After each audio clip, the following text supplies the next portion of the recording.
Okay, now we're online.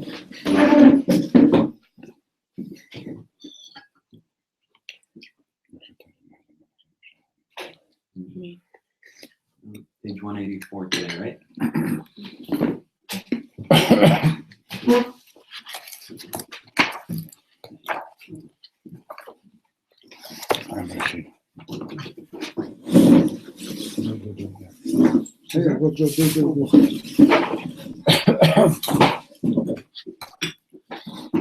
So since we somehow or other didn't really we didn't record yesterday. So just in 2 sentences. Great. 2 sentences and a few cups. Just to get a creme. So what we learned about was that the question is what's first in your life, and that the whole thing about Yaakov and Esav fighting over the Bechorah. So what's the difference? Like, what was Esav's problem? What was Esav's problem? He didn't care for it too much. Huh? The bracha. Yeah. No. The Bechorah. Then when he sells the Bechorah to It Yaakov, seems like he didn't care about it so much. it's not that he wasn't into doing anything religious, but first let's have some soup. Like what's first? What's most important? Okay, ask them to wipe their shoes, okay? Yeah, you can open the door. It's the stairs. It's the stairs? Oh, it's Judy. Hi. Welcome home. I didn't hear you come in. I didn't hear you come in before. I thought I heard you, but I wasn't sure. Huh? Okay. So, and then he took this into also relationships, right?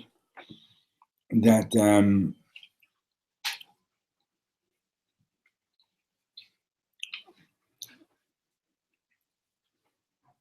if the person that you love is like the Rishon for you, if they're your first, your love grows for them every day, right? But if the person that you love is not like, the first thing, the most important thing in your life, so then nothing is like, it'll remain static. It won't go further, right? And then he went on to say something beautiful too. He says that there were times that people wanted to have proof about God's existence, and in the Torah, Moshe Rabbeinu doesn't say anything to prove Hashem's existence, right? It's okay, Judy's there. Hashem doesn't say anything to prove God's existence, because if someone can prove Hashem's existence to you, that means that Hashem is no bigger than your intelligence, right? Because they proved it. It makes sense, and if that's the case, I always remember the teaching of the Kotzker. Is there a book for you? Yeah, I always remember the teaching of the Kotzker. That the Kotzker said, "A God that I can understand, I don't want to serve." Right? If that's so, if God is no bigger than my intelligence, I don't need that kind of relationship, right? Okay. Was that an introduction from yesterday? Huh? That's an introduction from yesterday? That was yesterday, yeah. Not an introduction, just the kitchen. Hold on. And then he also said that something that's holy also cannot be proven, right? So my relationship with Hashem has to be that Hashem is like the first and most and only important thing in my life. Not that people aren't important. People are important, of course. Everything else is important also. But is it all connected with my service of Hashem, or is it not? Understand? If it's like the first, if it's the most chashuv, so then go ahead, make Kiddush, have a good kegel, and chillent, and this and that, and so on, and do all these things, but keep it connected. Okay, we're going to go to page 184. Yivdu et Hashem b'simcha, Yivdu et Hashem b'simcha, Yivdu et Hashem b'simcha, בשמחה ויהיו לפניו ויננה ויהיו לפניו ויננה ויהיו לפניו ויננה ויהיו לפניו ויננה לה לה לה לה לה לה לה לה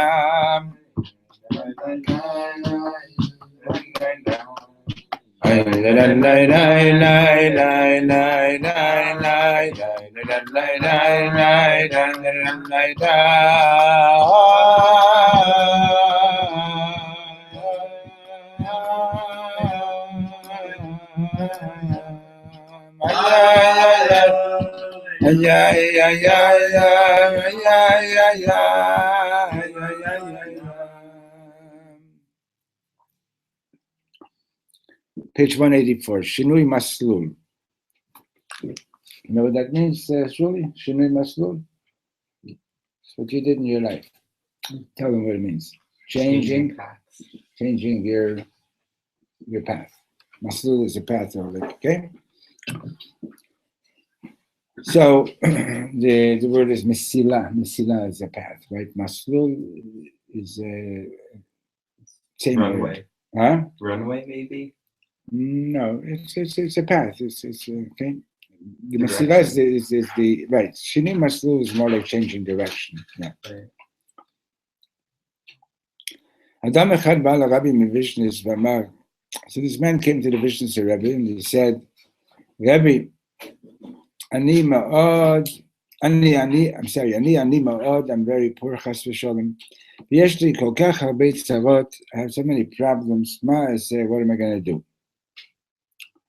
Rebbe Analo, so the Rebbe answered him, Ani mevarech otcha shehayom yiyeh hayom shelcha. I bless you that today is going to be your day. Mamash kach. Ha'ish yatsa achutza, pana lashuv el hakfar hakatan shelo. The man went out and he went towards his town. Hu higiya letachanat harakeret. He came to the train station. U'matzav rucho haya b'shamayim, and he was in a great mood. Rabbi amar li shayom hu hayom sheli. After all, the Rebbe told me today is my day. The feta, suddenly, steht kot kodem shigi harakeret. 2 minutes before the train arrives, nigash elav adam ashir lavush behidur. This well-dressed man comes up to him, dressed beautifully, rich guy. Umizvada ktana biyado. He's got a little suitcase in his hand. He says, "Ichpat lecha lachzik et hamizvada sheli bizman shani ekne et hakartisim." Do you mind holding my suitcase, my briefcase, while I go to get myself a ticket? Shal ha'ashir, bevadai ana ha'ish. He said, sure. כשהרים את המזוודה, זה נראה לו מאוד מוזר מאוד. When he lifted the briefcase, it was very strange. He כל כך קלה, it was so light. מדוע לא יכול העשיר לשאת את המזוודה בעצמו? So he thought to himself, why can't the guy carry it himself? אבל הוא המשיך לשאת אותה, but he kept on carrying it.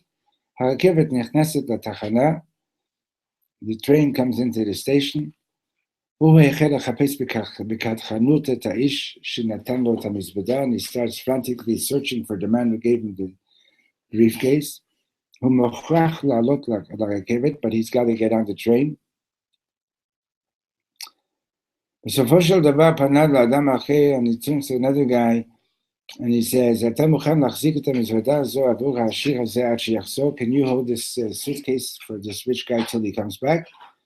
וקפץ אל הרכבת, and he jumped onto the train. כשכבר היה על הרכבת, when he was already on the train, החל לחשוב על העניין ולהתחרט. He started thinking about what happened and regretting it. מה עשיתי? What did I do? אולי כל העניין עם המזוודה היה מיועד עבורי. Maybe the whole point was that suitcase was supposed to be for me. הוא קפץ מן הרכבת בתחנה הבאה, he jumped off the train at the next stop, ורץ בכל כוחו לתחנה הקודמת, he ran back to the first station, אבל כמובן איש כבר לא היה שם, so obviously nobody was there anymore. הוא חזר אל הרבי ופרס בבכי, רבי, אתה יכול בבקשה לברך אותי שוב? Can you bless me again, רבי? והרבי אמר, אוי, אתה שוטה גמור. אוי, you're a complete fool. Doesn't make you feel so good, the story, yeah? Huh? Like, how was he supposed to know, etc., right? I think like the fact that he was even thinking about that maybe it was meant for him and he did whatever he did, that was the point for him to do that thinking. I mean, logically, like, the guy leaves you with a suitcase and you can't find him, right? But let's for a second, halachically, was he allowed to give it to somebody else? Probably not. It's not his to give. He's a shomer. He's a shomer, right? Can a shomer make a shomer? I don't think so. Not unless you have permission to do so. You're not allowed to. Yeah, I mean, the way I see it, someone. What are you supposed to do in such a scenario? He should have held on to it. I agreed to watch Go it. onto the train with that? Yeah, no, but then either not go on, but whatever the case, you not go on the train or go on the train, whatever the case. But to give it to somebody else. I agreed to take on the responsibility. Yeah. So the guy doesn't come back. My responsibility is to wait to give him back his suitcase. Correct. So I should miss the train. Or let him go and find you, or take it with you, but don't give it away to somebody else, right? Yeah. Unless you have permission to appoint another shomer. When somebody gives you something for shmirah, I gave it to you, and then if I come and get it back from you, and you say, well, I gave it to Penina to watch, and she lost it, well, you're responsible, not Penina. Penina might be responsible. You might have a complaint to Penina, but I don't have to deal with Penina. Where is it under halacha? Huh? It's in Baba Kama, in Perek Gimel, I think, or Perek Dalet Hamafkid. Okay, there's a whole section in the Rambam Hilchot Shomerim, in Shulchan Aruch. So,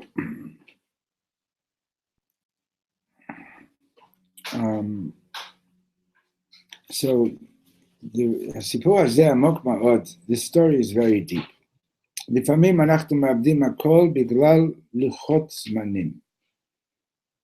Sometimes we lose everything because of our schedule. לוחות זמנים is like schedule, right? לוח זמנים. כיצד נדע לאיזו רכבת אנחנו אמורים להספיק? How are we going to know which train we're supposed to get on? כיצד נדע לזהות את הרכבת שלנו? How are we going to know which is our train? Right? על יצחק אבינו נאמר, concerning Yitzchak Avinu, it says, "Vayeshev Yitzchak b'Grav." Right? There was a famine in Eretz Yisrael, and he goes down to Grav.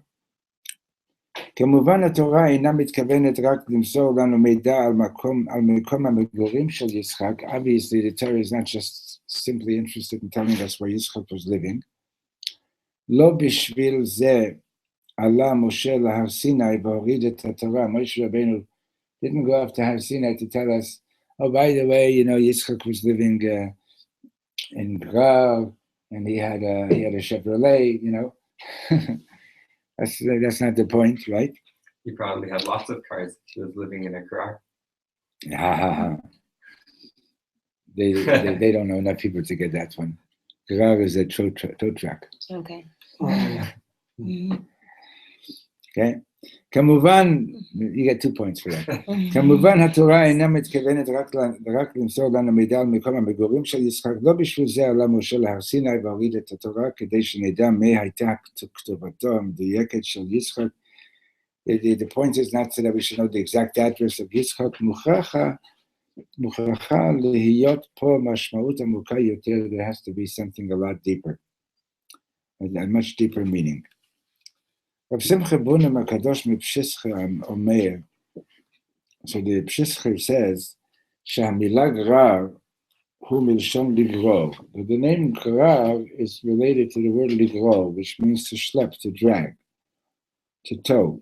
וישב יצחק בגרר, so when it says that Yitzchak was living in גרר, פירושו שיצחק הגיע למדרגה שהוא תמיד נגרר אחרי השם.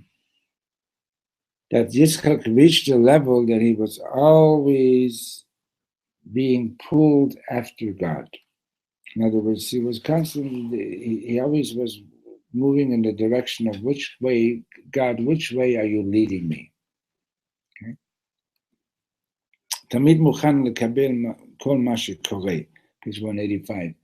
He was always ready to accept, to receive everything that's happening. זה הדבר החשוב ביותר, להיות מוכנים לכל מה שיקרה ממש לכל דבר.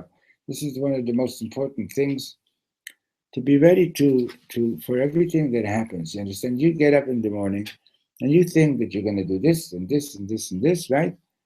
And you come to school and the roof has been blown off the building, right?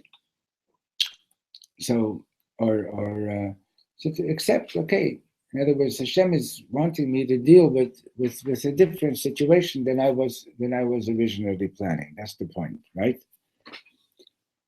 In other words, but if you take the attitude of no, that's not what I wanted. I wanted something else. You understand? You're going to be having a hard time with that.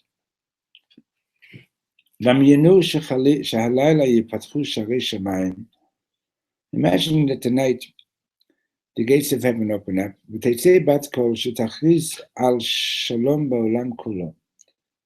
And the heavenly voice comes out and announces that there's going to be peace in the whole world.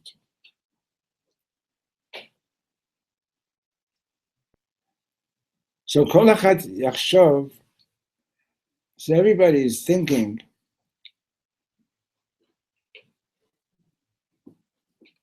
kol echad yachshov, everybody is thinking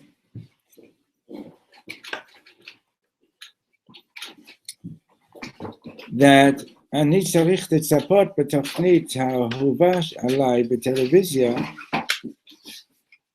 Some people are thinking, wait a minute, I'm watching my favorite TV show. למי יש זמן לשלום עכשיו? Who has time for peace right now? Right? We mentioned a similar thing yesterday, right? Page 185. The other day they were giving out cakes for peace. Yeah, where? A bunch of Arabs and Jews came together and yeah? a main junction. I know exactly where. Yeah, every car that stopped by, they gave them a little cake, a pastry or something. It's a cake for peace. Even to Arabs, to Jews. Hallelujah. Amen. So, maybe tomorrow I'm ready for peace, right? Like sometimes in a relationship, you know, like the couple gets into a big fight, and you know, and somebody comes along and says, "Listen, I can make peace between you right now. Are you guys ready?" And sometimes I'm like, "No, I want to be angry for a few more days. You know, I want to not yet, right?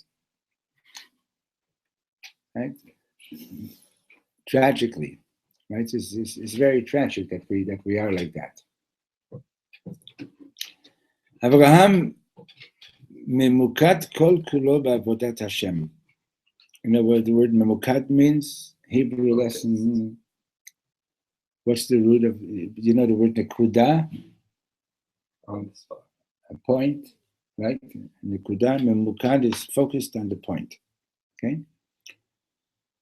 Moked is, what do you call Zip it? Huh? Zip code. Well, yeah, but it's again, it's giving, but in Okay. Moked Tzvai, it's like a headquarters, right? Military headquarters or something like that, like, you know, like, Security. and it's the point from which everything emanates from there, okay? So Abraham Mukad Kol Kulo Avodat Hashem. Abraham Avinu is like totally focused on his Avodat Hashem. That's his center point in his life. He knows exactly what he needs to do at each moment. He knows when he has to feed the poor. He knows when to open the doors for the guests.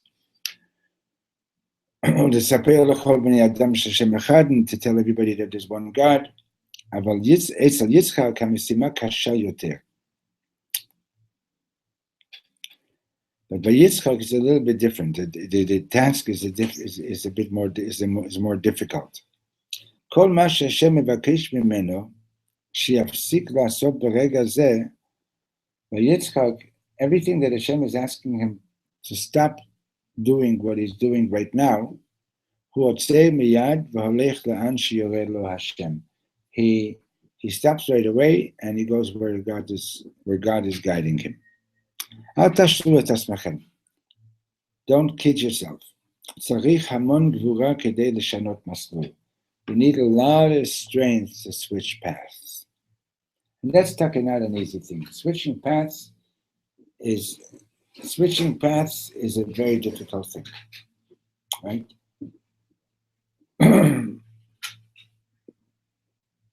Somebody came to a Rebbe and he says, I'm so far away from God. I don't imagine. I don't have any idea how I'm going to get back to him. So the Rebbe said to him, so how far is east from west? He says, very far. She says, it's not true. You just have to turn around. No, he's not here for the class. So he says, it's not true. All you have to do is turn around. It's not that east is far from west. It's a matter of turning around. And it's an inner of flexibility. In other words, you have your plans. Mazel tov, you should have your plans. You should know what you want to be doing, and so on. But then something comes up, and you got to know. Wait a minute. Obviously, Hashem is wanting me to do something else. Now it's tricky because sometimes it's the Yetzer Hara that comes up to you and says, "Hey, do this instead," right? And that's not what Hashem wants you to do. Okay. Last week Huh? Last week I was majoring in history, and you finished. And I felt like it wasn't the right thing for me. So right away I transferred to Limudei Eretz Yisrael, to Israel studies, and I find that it's much more what I wanted. It's much more on the path that I was looking for. Good. So it's like right. But here we're talking about you think is what you're doing is fine, right? And then circumstances are like circumstances. Hashem changed the circumstances, and you can't do what you were planning to do. Understand? So again, you do need to be careful that you don't go a little bit berserk with this kind of thing. Reb Shlomo was. How could you know? So we're going to learn about it. It's a good question. How do you know? Okay. So like for example, actually one of the things that you got to know is that you never know. No, sometimes okay. Like for example, the Rishner once said that the Yetzer Hara is so clever, right? That let's say, for example, the Yetzer Hara would come in right now and say, "Okay, everybody, let's go rob the bank." I don't think that there's more than 2 people that would actually get up and do it. Maybe not even 1. Okay? Right? And But so what does the Yetzer Hara do? He sees you're sitting and learning Torah. So he knows that he's not going to get you to say, close the book, let's go have something to eat. Right? So what does he do? He says, hey, I got another mitzvah for you to do, which is not the mitzvah that you're supposed to be doing right now. But still, you want to do another mitzvah. But since it's not the one you're supposed to be doing right now, you're already off track. You're already off balance. Right? So it's lo pashut. Granted, it's not simple. And one way to think about it is when Hillel says, "Himein ani li mili, uchishani la'atzmi ma'ani, v'im lo achshav eimatai." Right. So if I'm not taking care of myself, who's going to take care of me? If I'm taking care of only myself, so then what am I? So how do you know? Should I be doing for somebody else? Should I be doing for myself right now? So one way to resolve it is v'im lo achshav eimatai. If not now, when? In other words, I've got these two choices. Which one needs to be done now? Understand? So right now I'm learning, and somebody comes and says, "Oh, go do another mitzvah. Go do some bikur cholim or whatever it is." So im lo achshav eimatai. So the question is does it have to be done right now? Does it have to be right like mamish me or whatever? So there's ways to think about it. It's just an easier example. Sometimes it's more difficult. Okay? Sometimes you just sort of know that you better do something, you know. So in that case of Achos Orchan, if it was something you did have to do right now, so we in the case. Be careful. In the case of Avraham Avinu, and how did he know that right? So we know it from him, right? We know it from him, but how did Avraham Avinu know? So that's what we were learning the other week was that he understood it from Hashem himself. That was from his relationship with Hashem. Okay? So otherwise, when we have a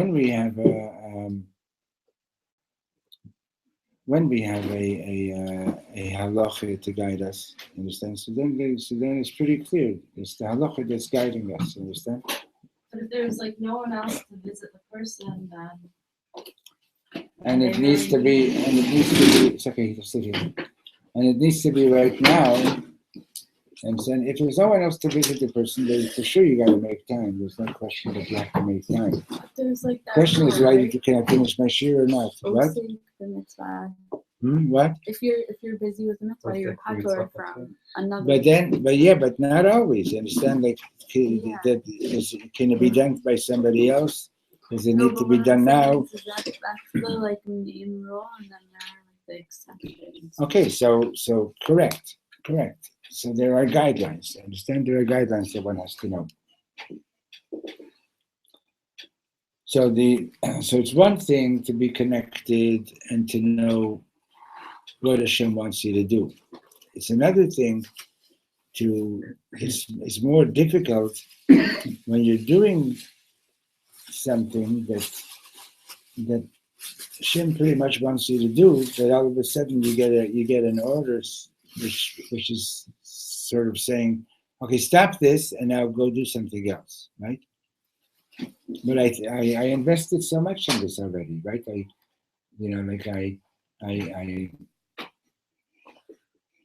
put in so much effort to doing this and so on and so on, and now you're telling me stop, you know?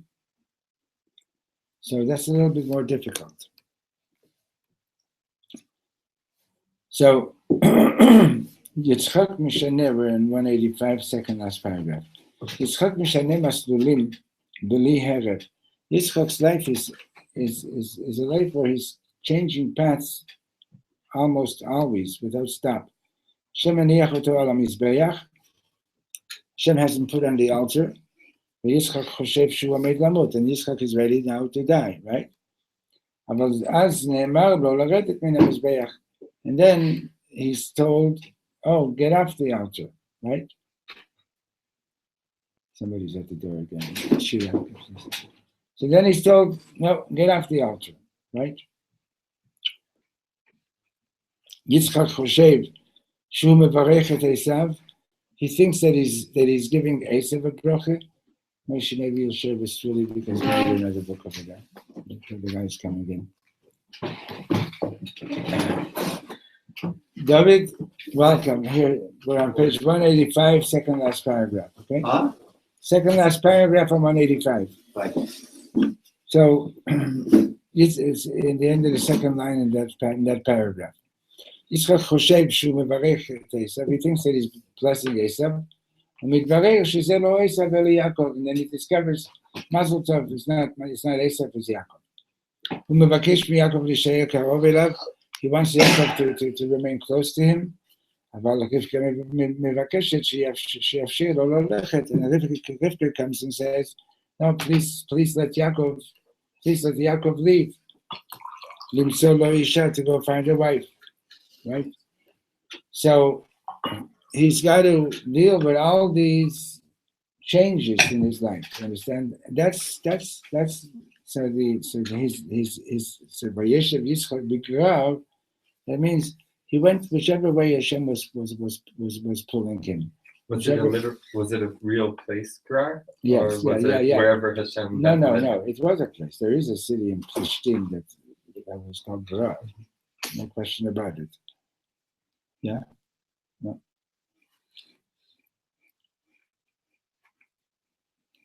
So Yaakov כבר שלט היטב בשתי תכונות האופי שלו, הללו.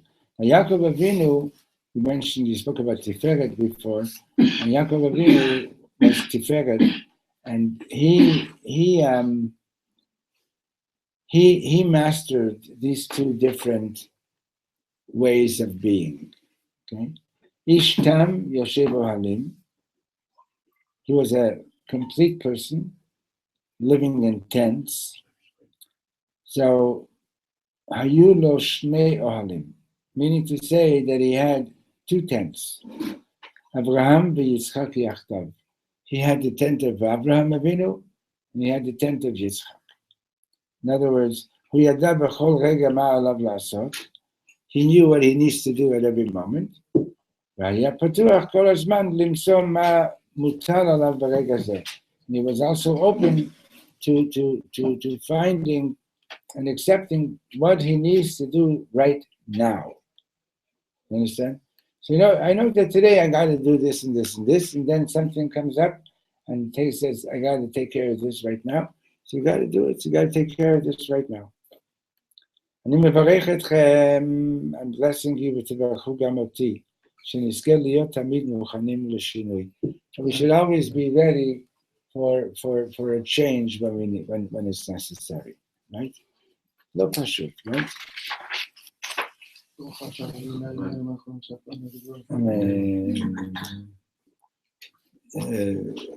David is a French horn player, used to play in the Jerusalem Symphony. David, what would it be like? You come down to a practice, or you already did your rehearsals and everything and so on, and you come down to the performance, the conductor says, you're playing something else. Forget about what forget about all the things that you practice. Yeah. It would feel great, huh? Depends on the piece. Huh? Depends on the piece, right? Yeah.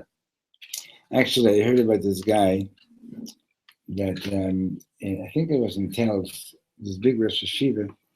So he used to, on Sunday morning, he used to write on the board or on the bulletin board, the Mare Mekomot, all the different things he wanted the students to look up to get ready for the shiur that he would give, let's say, on Thursday. And just like top students.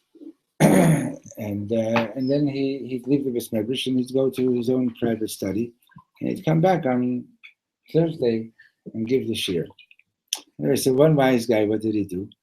He went ahead and he changed all the Mekomot, all the references, and he just wrote a bunch of, like, randomly, Instead of become a daf memhei, he wrote daf samachei instead of this.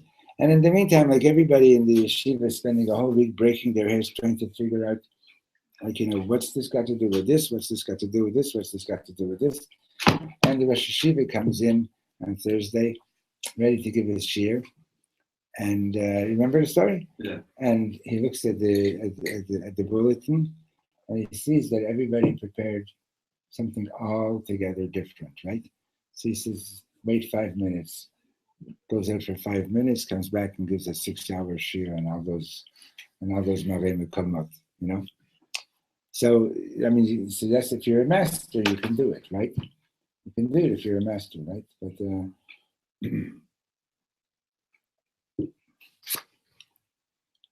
last night somebody showed up for a class that's taking place tonight. He made a mistake with the date. It happens over here. Like, once Julie and I went to a wedding like a week before the wedding was supposed to take place. All the way to Netanya. Anyway, like we had the date wrong or whatever it was. But so relax. Obviously, you have to be in Netanya for a while. And Rosh Hashanah said that sometimes you think you're going one place and you realize that you took a wrong turn. So whatever it is Hashem wanted you to be maleh nitzotzot. There were some holy sparks that were waiting there for you to raise them up. So how do you raise them up? What are you supposed to? How do you know? Well, you don't necessarily know. But if you take a glass of water, you make a bracha, you're raising up some holy sparks in that spot, and hopefully you've accomplished whatever you needed to accomplish there, and don't necessarily have to go back.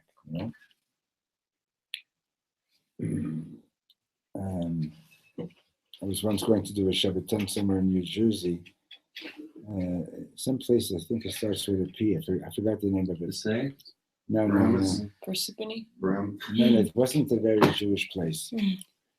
And I took, somebody gave me directions, like, with it's back in those days, it was Yahoo Maps. Anyway, and Patterson. Madison, I worked there for years. Yeah. Anyway, I drive into this neighborhood. I'm the only white guy.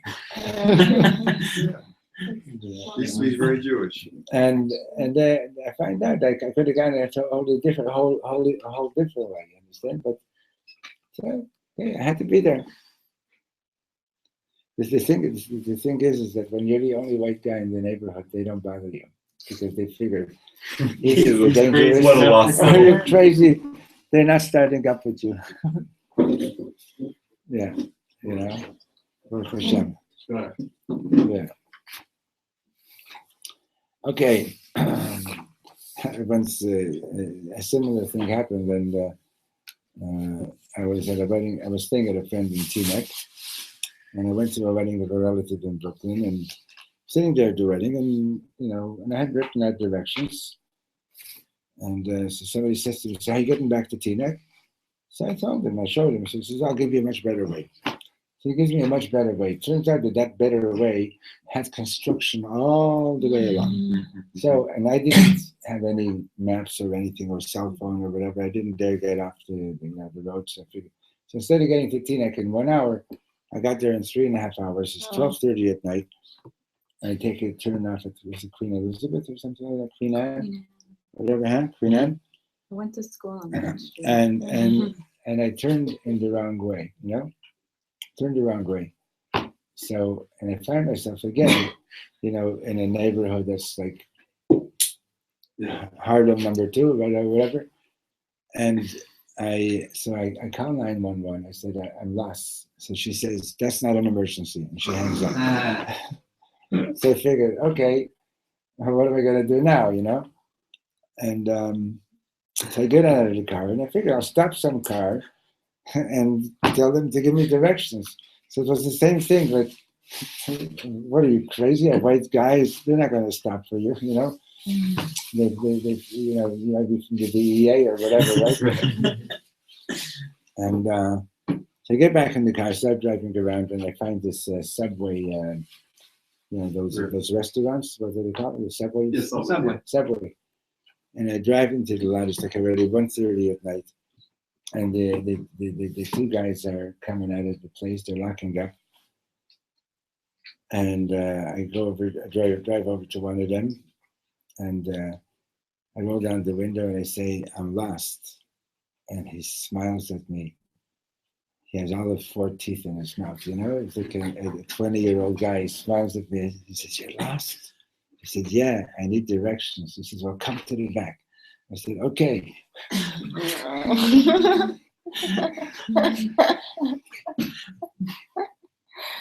And and his friend maybe had 6 teeth, but they were the managers anyway. Did you walk away with any money in your wallet? No, they were so happy to help me, because what I did was I did what Reb Nachman says: focus on the good points in them. Understand? And that way you put it into a good space. Understand? If I would have thought this guy is dangerous, he's going to hurt me, this and that, he would have been in that kind of space, right? But if you focus on the good, like a Rebbeinu Shalom, like I wasn't thinking all that then. Huh? This guy still has 4 teeth. Right? And they were so happy to help me, because he was the guy who's instead of thinking that they're criminals, for a moment they felt like somebody's thinking that They're their savior. don't tell your mothers that I told you to do any of this, okay? Fine. Okay. So mumchiyut b'shorashim, page 186. Mumchiyut means expertise with roots. דעו לכם שהמבינה הגדולה ביותר בשורשי נשמות, the one who had the greatest expertise in understanding the roots of one's soul, he Rivka Imenu HaKdosha, was our Holy Mother Rivka. מדוע המים מצמיחים כל דבר? Why does water make things grow? מפני שהם נוגעים בשורשם, because water reaches the roots. Right? הרבי משבצר אומר שגם כשהזרע הגרעין מתפרק, also when the seed breaks apart and breaks down, נותרים השורשים, the roots remain. ואם חס ושלום אדם מתפרק, and if a person חס ושלום goes to pieces, נותרים ממנו השורשים. He still has his roots. המים קשורים לשורשים. Water connects with the roots. Rivka imenu, so remember Rivka was all about water last week, right? Rivka imenu מופיעה לראשונה ליד עין המים, right? Rivka first appears in the Torah where? At the well, at the fountain. ליד מעייני הישועה, she's at the fountain of salvation. היא המומחית הגדולה לענייני שורשים. So metaphorically, that's the Torah is letting us know that she's like really expert in matters of roots. בתחילה היו יצחק וישמעאל. First it was יצחק וישמעאל. לאחר מכן יעקב ועשיו. אבל מיעקב והלאה, but from Yaakov and on, אי אפשר לבחור להפסיק להיות יהודי. From Yaakov and on, you can't choose anymore whether I want to be a Jew or don't want to be a Jew. בזכות השורשים, because of the roots, right? עד ליעקב אבינו, till Yaakov Avinu, היה ליהודי הייתה בחירה, a Jew had choice. האם להמשיך להיות יהודי או לא להפסיק. Yishmael had a choice. Esav had a choice, right? But from Yaakov and on, you can be born, you might be the worthless Jewish person, but you're a Jew. You understand? And so, but on the other side, a descendant of Esav couldn't choose to be a Jew. they can become a Jew, right? Yeah. But a Jew cannot stop being Jewish. Okay. Ad Yaakov Avinu, yeah. So Esav bachar shelo liyot Yehudi. Esav chose not to be a Jew. Yaakov Avinu v'hala afilu im evchar liyot ha'apifyo. From Yaakov Avinu and on, even if I choose to become the Pope, adayin ayeh Yehudi, I still am a Jew. דמיינו שהיום ראש חודש. Imagine today's right. Imagine today's ראש חודש, וצריך לומר יעלה ויבוא. And it's You have to say Yalav Yavoy. V'hapifyo and the Pope, there have been 2 Jewish popes, by the way, and V'hapifyo, mitkasher Rav Moshe Feinstein, and the Pope calls Rav Moshe Feinstein, and he says, Rav Moshe, I didn't say Yalav Yavoy. What am I supposed to do? Rav Moshe אומר לו, אתה צריך להתפלל 18 שוב, so you have to repeat 18. Right? Hapifyo Yomar, the Pope is going to say, Rav Moshe, in Chashamaya, don't you hear me, Rav Moshe? Udaber Hapifyo Meroma. It's the Pope in Rome that's talking to you now. But Rav Moshe Yashiv, Rav Moshe Feinstein is going to answer, I don't care if you're the Pope for 100 years. If you forgot to say Yalav Yavoy, you have to repeat 18. Nothing you can do about it. You're a Jew. You're a Jew. Understand? Okay, let's spend a couple of minutes thinking about this for a moment, okay?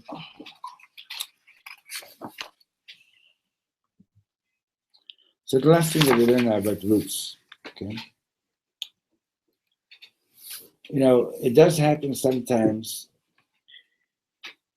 maybe not with anybody in the room right now, other than myself, but sometimes like a person feels so far from the Yiddishkeit. And that's like, like the thoughts comes to mind, like, am I still Jewish? Right? I feel so far, I feel so disconnected. I feel like, I did this, I did that, and like, really messed up, right? And I messed up my relationship with Hashem, I messed up my relationship with this, with that. So what you need to know is that, Reb Nachman says, Aye Mekoim Kvodah. Where is your glory, Hashem? So Reb Nachman says on that if you sincerely say, Hashem, where is your glory in this situation that I find myself in? Do I still have a neshama, which is a part of you, right? Am I still connected with you? And so the promise is Kvodom Alei Olam. The promise is that you're going to be answered. It's going to be very clear to you that Hashem is with you in this situation. In other words, and if you're looking for your neshama, it's not possible to say with complete sincerity, I'm looking for my neshama and not to find it. It's just not possible because it's there. Understand? It's there. And and let's say, for example, you find yourself in a situation where you feel really tempted by something, and the temptation is very strong. Like you see this guy comes in, and everybody's giving this person so much respect and honor, and you know that he's like a real. There's a side of him, it's a real jerk, a real rotten character, and so on. And you're just burning up to get up and say, hey, everybody, open your eyes. The guy's a real terrible person, right? And it's not a situation where you're allowed to speak Lashon Hara. We're not talking about that, but it's a situation where you're not allowed to, right? And you just feel like, I can't take it. Like, I can't hold myself back. Well, instead of fighting to hold yourself back, use a different strategy. And the strategy is, I want to be in touch with my neshama right now. I want to be conscious of the fact, right now, I want to be conscious of the fact that I have a neshama. And what does my neshama want right now? And if you do that, you'll see that instead of fighting the negativity, you're just going to be back in touch with the positive in yourself, and you'll be able to move forward. Okay. And this is similar also to Reb Nachman's teaching of Azamra. whoever didn't learn that yet, you got to learn a Zambros. Reb Nachman's famous teaching about focusing on the positive and the Toldot. And the point there is that you meet somebody and the guy is full of schmutz, character-wise, etc., right? And there's only one nekudat tova. There's only one good point there. The Brachman says, focus on that good point.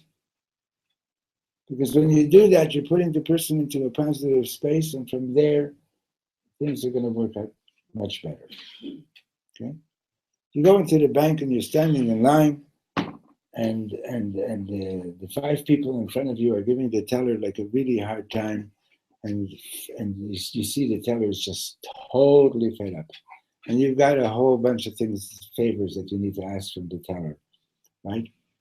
And you see that, the last 2 people in front of you, the teller was really nasty to them and everything. And you're thinking what a nasty teller. Well, don't think that way.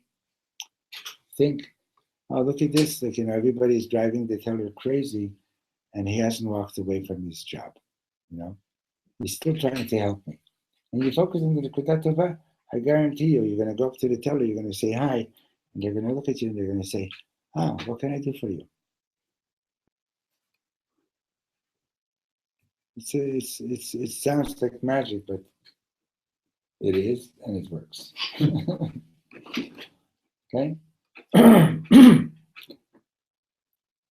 The other night, just last week, there was somebody that, lent him a few shekels, whatever it was, and he has a history of not, bringing back the money on time.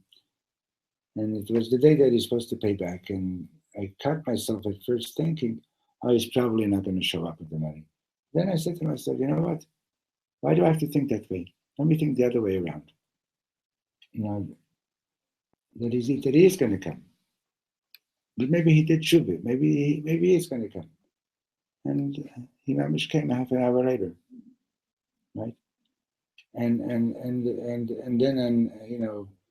a similar thing. A friend, called up on Motzei Shabbos or whatever it was, and he needed something from somebody, and there's a problem there with Shalom Bayis, and he wasn't getting it, and his and she said she'll give it to him tomorrow, and he's all worried about that it's not going to happen, and it's going to delay things and this and that.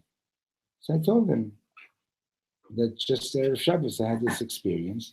Instead of thinking that the other person is not going to do it, think that they are going to do it. Focus on the positive. And he told me back a half an hour later, he says, a few minutes after we got off the phone, that person sent the information.